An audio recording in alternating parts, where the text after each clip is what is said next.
एनबि बड'लेण्ड चेनेलाव नोंथांमोनखौ गोसो गोथारै बरायबाय। आं दिनै नोंथांमोननो मोननैसो निउस आपडेट लानानै फैदों। बेफोर निउस आपडेटफोरखौ नोंथांमोननो आं फारि फारियै खिन्थालांगोन।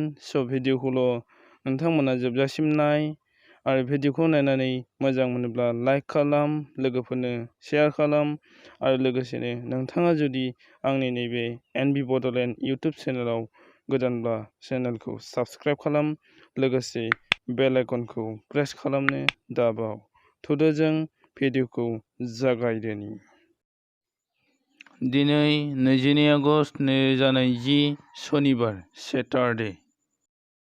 नाम्बार 1 आव दङ तेजपुर इउनिभारसिटियाव दानसेयाव 90,000 किल'वाट मोब्लिब सोमजिहोनो थाखाय सलार बाहायदों। गासै गं 15 बिल्डिंनि सायाव सलारफोरा दं आरो बेनि दारै बिथांमोना खम बिबांनि रांजों मोब्लिबनि बेसेनखौ होदों। आसामनि मोब्लिबनि बेसेना 1 किल'वाटआव 6.60 रां, नाथाय सलारनिया 2.42 रां। अब्ला बेसेबां खम साननानै नायदो।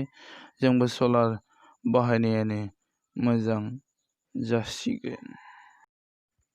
नाम्बार 2 आव दङ आसामाव दैबानाजों थैनायनि अनजिमाया दासिम सा 113 जन जाबाय। गासै गं 30 जिल्लायाव जादों। गासै 56.9 लाख सुबुंनाव गोहोम खोख्लैदों आरो 626 था रिलिफ केम्प बानायदों। बेफोर गासैखौबो एसडिएमएआ बुंनाय। नाम्बार 3 आव दङ सा-सानजा भारतनि बयनिख्रुइ साखोन-सिखोनसिन नोगोरा जाबाय जरहाट आरो बेखौ मिरु सोरखारा गनायथिबो होबाय। बे नायबिजिरनायखौ 50,000 निफ्राय 1 लाख सुबुंफोर थानाय नोगोराव खालामनाय जादों। बेवहाय जरहाटआ गिबि एबा सेथि नम्बराव जायगा आवग्रिनो हादों। नाम्बार 4 आव दङ कर'ना आपडेट। दिनै 22 आगस्ट 2020 सनिबारनि फुंबिलि 5 AM सिमनि आपडेट बादियै आसामाव टटेल केस 87,908 सिम बाङैबाय। डिसचार्जआ जाबाय 65,596। एक्टिभ केस जानानै दं 22,082 जन। डेथ थैनाया 227 आरो माइग्रेडआ 3। नाम्बार 5 आव दङ कर'ना आपडेट। बुहुमनाङै बेसेबांसिम बांहोनाय लोगोफोर? बुहुमनि फारिलाइ बादियै बुहुमाव नाम्बार 1 आव दङ USA, नाम्बार 2 आव दङ ब्राजिल, नाम्बार 3 आव दङ इन्डिया।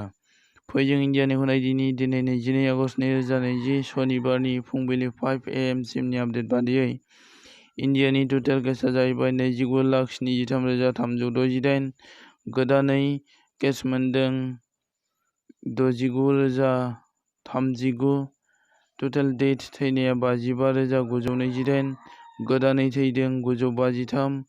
टटेल रिकभार जाहैबाय 22,20,799 आरो गोदानै रिकभार जादों 62,858 आरो दासिम एक्टिभ केस जानानै दं 6,96,641 जननि देहायाव।